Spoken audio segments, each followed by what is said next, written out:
কে হিন্দু, কে মুসলমান, কে খ্রিস্টান, কে আদিবাসী, আমরা উচ্চ শ্রেণী, নিম্ন শ্রেণী, মধ্য শ্রেণী দেখবো না। আমরা উঁচু নিচু ধর্ম ভেদাভেদ ভুলে একই সঙ্গে আমরা ওঠা বসা করব, একই প্লেটে আমরা খাওয়া দাওয়া করব। বলতে গর্ব হয়, আমি রাকেশ সেই 2021 সালের পর থেকেই আমরা পথ চলছি। এমনও হয়েছে আমরা একই প্লেটে দুইজন খেয়েছি, আমি তো মুসলমান ও হিন্দু।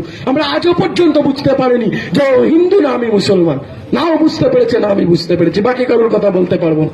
আমরা দুজনে একসঙ্গে আর 4 বছর হয়ে যাচ্ছে আমরা রাজ্য কমিটিতে আছি, আমরা আজও বুঝতে পারিনি। ঠিক এমন এই রাকেশ জুলফিকারের সম্পর্কটা দেখলে যেমন কেউ বুঝতে পারবে না, ঠিক তেমন সম্প্রীতি আপনাদেরকেও ফিরিয়ে আনতে হবে। তাই 2026 সালে আমার আপনার ভোটাধিকার প্রয়োগ করতে হবে।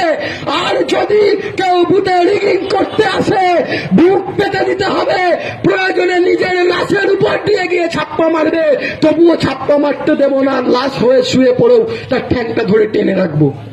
এই অঙ্গীকারবদ্ধ হতে হবে। আমার বাচ্চাকে বাঁচাতে হবে, আমার পরবর্তী প্রজন্মকে বাঁচাতে হবে, আমার কর্মসংস্থান দরকার, আমার মা বোনের নিরাপত্তা দরকার। কে দেবে? কেউ দেবে না।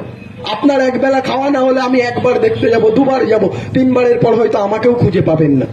এটাই চলছে।